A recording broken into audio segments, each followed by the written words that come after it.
안녕하십니까. 2021년 7월 17일 최병무 이펙트 시작하겠습니다. 어제 이동재 전 채널A 기자에 대한 무죄 판결이 있었죠. 이른바 검언유착 의혹 사건입니다. 그러면서 1심이지만 무죄 판결을 통해서 일단 사건은 일단락됐고요. 그리고 이제 2심, 3심까지 가겠죠. 그런데 이제 문제는, 이 판결문을 들여다보면, 이건 처음부터 제가 예측을 했지만, 아니, 기자가 무슨 수로 강요를 합니까? 기자가 강요를 한다는 얘기는 기자의 뒤에 누가 있어야 되는 겁니다. 더군다나 이번 사건 같은 경우는 검사와 연결되지 않으면 그러면 강요가 있을 수가 없습니다. 강요죄라는 것이 성립을 안 한다는 것이죠. 왜냐하면 상대방이 겁을 먹어야 강요죄가 성립하는 것이지. 아니, 기자가 기사 쓰겠다 또는 이러이러한 비리를 달라 이렇게 요구하면서 좀 과장해서, 물론 그중에 취재의 윤리가 위반된 부분이 틀림없이 있죠. 그러나 그렇게 해서 상대방한테 계속 요구를 한다고 그래서 상대방이 겁을 먹고 그래, 내가 가지고 있는 정보를 줘야 되겠다 라고 생각하지 않습니다. 그 사람한테 직접적으로 위해를 가할 수 있어야 상대방이 겁을 먹는 것이죠. 근데 기자는 그럴 힘은 없습니다. 그러니까 누구하고 연결돼야 됩니다. 하다못해 무슨 조폭을 데리고 가서 취재를 한다든가 그러면 당연히 강요죄가 성립하겠죠. 그럼 겁을 먹지 않겠습니까, 상대방이? 이제 그런 건데, 어제 판결의 요지는 그겁니다. 근데 그게 보이지 않는다. 그러니까 무죄다. 다만 취재윤리는 위반했다. 이거거든요. 그걸 굉장히 복잡하게 변호사들이 자꾸 설명을 하니까 잘 이해가 안 되는데, 그러면 제가 여기서 주목하는 부분은 작년 2월 달부터 한 해 동안 내리 이 문제 가지고서 계속 떠들었는데, 이거는 그러면 결국 누군가의 공작이었지 않냐. 그럼 누가 이 공작을 실행을 했을까? 설계를 하고 실행을 했을까 하는 부분에 제가 관심을 갖는다는 거죠. 그게 바로 권언유착이라고 표현할 수 있는 대목입니다. 근데 그걸 이제 이 판결문, 작년 언론 보도 이런 걸 종합해 보면 이게 작년 2월 달에 다 이루어진 일로 보입니다. 왜 그러냐면 작년 2월 4일 날 이동재 기자가 부산고검 차장검사실에 가서 한동훈 검사장을 만납니다. 부산고검 차장검사니까. 근데 그때가 윤석열 검찰총장이 지방 순시 갔을 때입니다. 첫 순시 지역으로 부산을 선택하고 가서 한동훈을 만나고 있을 때 거기 따라간 게 이동재 기자와 이 백모 기자라는 이 두 사람입니다. 간 김에 이제 한동훈 검사장을 만나서 사실은 내가 신라젠 사건과 관련해서 이런 거 취재를 하고 있는데, 그러면서 이제 서로 얘기를 나눕니다. 그랬더니 한동훈 검사장이 거기서 이런저런 얘기를 하죠. 와서 취재하고 있다는데, 그거는 이렇고 저렇고, 그건 기자와 취재원 사이에 흔히 있을 수 있는 얘기입니다. 그래서 이제 그거를 이동재 기자가 녹음을 해서, 그렇게 해서 이제 취재를 하려고 하다 보니까 그거를 가지고 이제 이철, 신라젠 대표인 이철 전 밸류 인베스트먼트 코리아, 이 사람이 근데 수감돼 있었거든요. 그러니까 이 사람한테 편지를 쓰기 시작합니다. 그게 2월 이제 4일 날 한동훈 검사장을 만나고 편지 쓴 게 이제 그 직후에 이어져서 계속 나오는 것이죠. 이렇게 되니까 이철 씨가 그걸 받아봤지 않겠습니까? 그러니까 이철이라는 사람이 자기 변호사하고 상의를 합니다. 이 변호사가 누군지는 제가 잘 모르겠는데 상의를 합니다. 그러니까 이 변호사가 그래요? 그러면 내가 과거에 사기 미수죄로 변호를 해서 무죄를 받았던 지현진이라는 사람이 있는데 이 사람한테 한번 이동재 기자를 만나보라고 할까요? 이렇게 상의를 하니까 거기서 합의가 이루어집니다. 그래서 지현진, 이 사람이 바로 제보자 X라는 사람입니다. 그래서 지현진한테 연락해서 지현진 보고 한번 만나봐라 이렇게 얘기해서 지현진이라는 사람이 먼저 이동재 기자한테 연락을 합니다. 만나보자. 그러면 여기에서 2단계에서 저는 이 공작의 기획 아이디어가 생각났다고 봅니다. 그렇죠? 법조 출입기자고, 더군다나 신라젠 대표의 유시민 노무현재단 이사장의 비리를 취재하고 싶다? 그럼 요거 어떻게 엮어서 윤석열 전 검찰총장을 치는데 활용할 수 있겠다. 요 아이디어를 누가 생각을 해낸 거죠. 그 단계라고 봅니다. 그러면 이철 전 대표의 변호인, 이 사람은 누구랑 연결될 가능성이 제일 많죠? 변호사들끼리 연결될 가능성이 제일 많죠. 법조계에서. 그래서 제가 최강욱 열린민주당 대표, 황희석 전 법무부 인권국장, 지금 열린민주당 최고위원이죠. 이런 사람들을 주목하는 이유가 여기에 있습니다. 그러니까 이철 전 대표의 변호사가 그 이철 씨하고 이렇게 서로 얘기를 해가면서 이거 그러면 내가 과거에 변호해서 무죄 받아준 사람이 있는데 지현진이라고 그 사람한테 해서 이동재 기자를 만나보자고 하자. 그래서 지현진이 먼저 이동재 기자한테 연락을 해서 이동재 기자가 같이 만납니다. 이 첫 만남이 작년 2월 25일 날 이루어졌습니다. 뭐 2월 24일이라는 보도도 있고 25일이라는 보도도 있는데 그때 만났습니다. 그때 만나서 지현진이 그 이동재 기자한테 그 검찰 쪽에 누구 혹시 이거 뒤를 봐주는 사람이 있느냐 이걸 묻습니다. 그런데 이 이전에 이미 지현진이라는 사람은 MBC 측하고 수차례 통화한 사실이 있습니다. 그러면 결국 지현진을 통해서 이미 그때 2월 달에 그러니까 이동재 기자와 첫 만남을 가지기 전부터 지현진을 통해서 MBC 측에 이거를 어떠한 식으로 보도를 터뜨리고 그러면서 이걸 검언유착 공작으로 몰고 가겠다 하는 계획이 다 세워져 있었다. 그걸 지현진이라는 사람이 하나 둘씩 집행을 하는 과정이다. 이동재 기자를 만나는 거는 이렇게 판단을 할 수가 있습니다.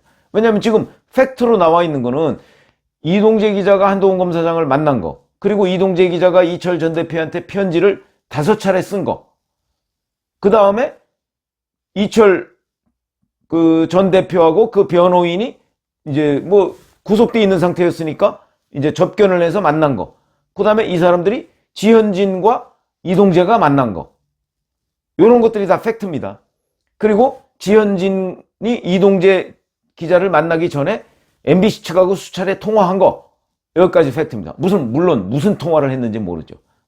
그러나 그거는 검언유착 의혹을 보도하기 위한 통화, 이런 것이 아니겠는가. 내가 지금 이런 걸 하고 있으니까 나중에 내가 제보를 해줄게, 이런 걸 아니겠는가. 요거는 이제 관측이고.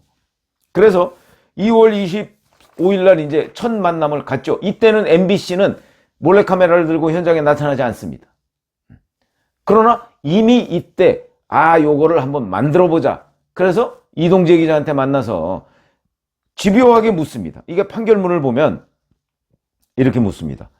자, 검찰과 지현진이 이동재와 통화하면서 검찰과 교감이 있어서 이렇게 하시는 건지, 그래야 이 대표도 뭔가 있어야 하잖아요. 이렇게 질문을 합니다. 지현진이. 그러니까 이에 대해서 이동재가 검찰과 밀접한 관계를 유지하고 있죠. 라고 약간 뻥을 칩니다. 그렇죠? 이게 이제 취재윤리 위반이라는 거죠. 뻥을 칩니다. 그런데 이 당시에 이미 지현진이라는 사람은 이철 전 대표를 만나본 적 일면식도 없는 사람입니다.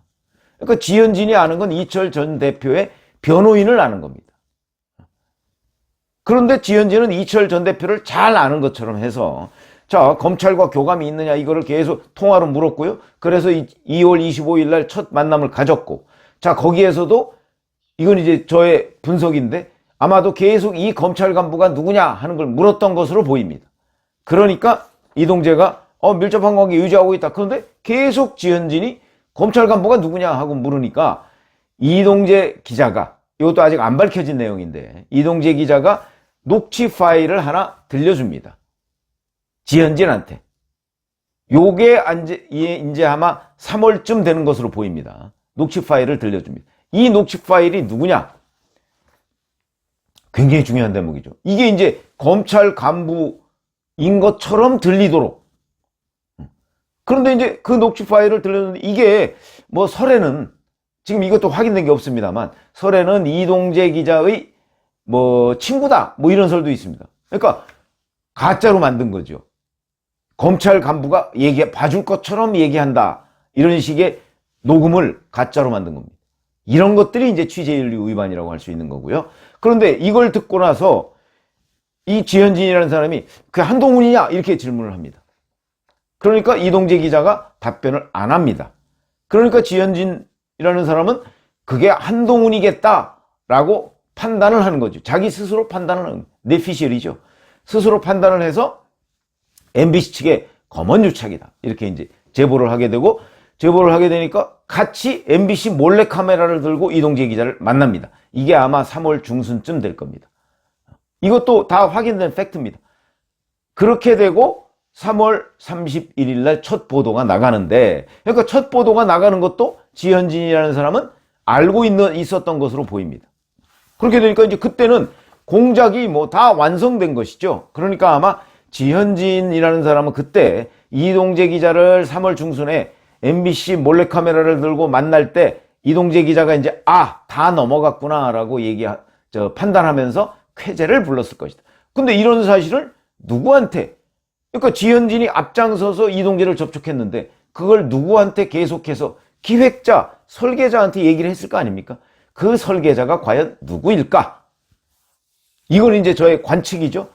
판결문에 드러난 내용, 그 다음에 그동안 보도 내용을 종합해보면 이렇습니다. 그러니까 지현진을 통해서 공작을 했는데 기획자는 지현진 뒤에 숨어 있었던 것이죠. 근데 이렇게 얘기합니다. 자, 몰래카메라를 동원해서 이제 만났고요. 근데 이게 이제 증거로 남아있는 게 3월 22일 오후 5시, 제가 썸네일에 있죠. 거기에 보면 열린우리당 최강욱 의원, 그 다음에 열린우리당 황희석 최고위원, 이 두 사람이 사진 찍어가면서 이렇게 됩니다. 거기에 이제 둘이서 작전에 들어갑니다 라고 되어 있습니다. 이 작전이라는 게 공작이죠. 근데 이 공작은 이미 완성됩니다. 3월 22일이면 공작이 완성된 단계입니다. 그 완성된 단계에서 이 두 사람은 작전에 들어간다 하는 걸 공표를 한 겁니다. 그랬더니 이때 지현진이라는 사람이 이 글을 공유해 가면서 부숴봅시다 느낌표, 윤석열 개검들 크크크크 이렇게 올립니다. 그러니까 이때 이미 이 지현진이라는 사람이 이 최종 목표가 윤석열이다 하는 거를 확실하게 여기에 공표를 하는 겁니다. 윤석열 개검들 크크크크 이렇게 합니다. 그러니까 지현진도 3월 22일 이 시점에는 아는 겁니다. 자기가 지금 앞장서서 공격하는 이유가 윤석열을 부수기 위한 것이다.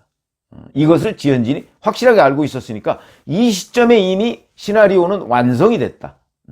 그리고 나서 취재가 이제 다 끝나고 3월 31일 날 MBC가 이거를 보도를 하는데 어떻게 보도를 하느냐? 검언유착 의혹으로 보도를 합니다. 프레임을 씌운 거죠. 검언유착이라는 공작명이 검언유착입니다. 그렇게 해서 보도를 했습니다. 이 보도가 결국 이제 여기까지 온 건데, 이 보도를 나가게 된 때까지는 다 여권 전체가 아마 이리저리, 그리고 그 여권 전체의 코디네이터, 이거는 결국 최강욱과 황희석이 되지 않겠는가, 저는 그렇게 봅니다. 그러니까 무슨 얘기냐면, 자, 이철 전 대표의 변호인과 연결된 사람도 최강욱, 황희석 둘 다 법조인이니까 그럴 가능성이 저는 매우 높다. 그러니까 기획자가 최강욱, 황희석이다. 그렇게 됐고, 그 다음에 지현진 뒤에 숨어서 계속해서 지현진을 감독으로서 지현진이라는 배우를 부리고 있는 것도 최강욱과 황희석이고, 그럼 MBC 측에 연락하도록 한 것도 그 사람들이고, 감독이니까.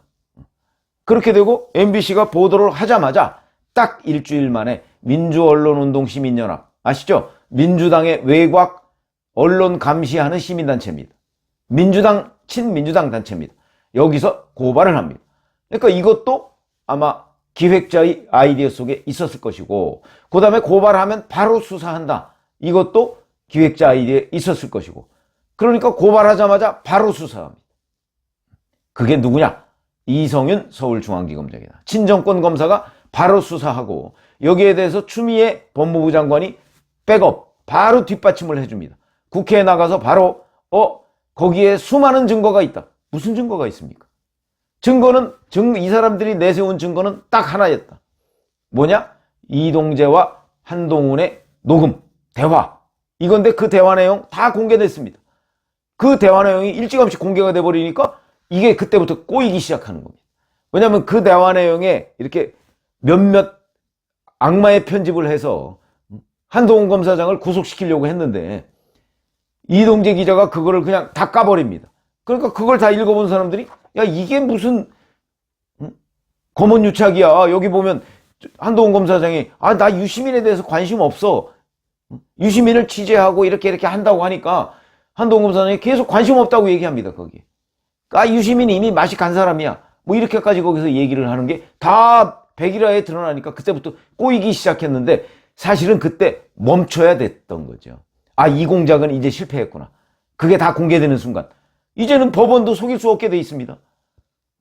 그렇지 않습니까? 그거를 어떻게 편집을 합니까? 그 전문이 다 나왔는데.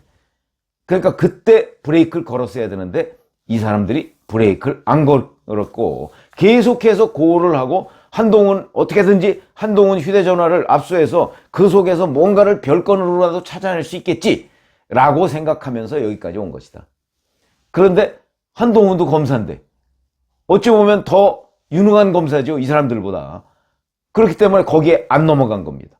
그래서 끝내 휴대전화 압수는 당했지만 그 비밀번호 안 알려준 거 아닙니까? 그건 자기의 방어권입니다. 왜냐하면 별건 수사를 하려고 하기 때문에. 별건 수사라는 게 뭐냐? 지금 추측컨대는 한동훈 검사장이 수시로 윤석열 전 검찰총장의 부인인 김건희 씨하고도 통화를 한다는 거 아닙니까? 그게 아마 김건희 씨하고 통화하는 것이 아니고 윤석열 총장하고 통화하는 것일 가능성이 높습니다. 그렇게 되면 거기서 뭔가 단서가 나올 수가 있다. 그걸 한동훈 검사장이 지금 막고 자기 방어를 하고 있는 것이죠. 그런 차원에서 본다면 이 사람들이 이 검언유착 의혹이 작년 2월 4일 이동재 한동훈의 그 대화록이 공개되면서 사실은 한 번의 기회를 놓친 겁니다. 이걸 거기서 멈췄어야 되는데 그냥 공작을 계속 실행하는 바람에 1심 무죄. 그래서 이제는 이 검언유착 의혹 기획자 누구냐? 이거는 뭐 문재인 정부 내에서는 뭐 밝혀지지 않겠죠. 다음 정권에서 반드시 이 공작의 실체가 밝혀져야 되는데 제가 판결문과 그동안의 언론 보도 이런 것들을 종합해 보면 역시 여기는 최광욱이라는 사람이 핵심 역할을 했을 가능성이 있다. 물론 처음 설계자 윤석열을 축출하자 하는 설계자는 그 위에 있을 가능성이 있습니다. 근데 이 사람들은 왜 최광욱이라는 사람을 총감독으로 임명을 했을까? 물론 물음표지만 제가 보건대는 민주당이 직접 관여하면 나중에라도 들통났을 때 훨씬 더 문제가 심각해지니까 그래서 민주당의 우당 열린민주당 사람을 그리고 말이 자기네들과 잘 통하는 최강욱이라는 사람을 선택한 것 아닌가. 이게 이제 저의 관측인데 그 부분은 아마 다음 정권에서 이 실상이 낱낱이 공개될 것이다. 이렇게 저는 판단하고 있습니다. 감사합니다.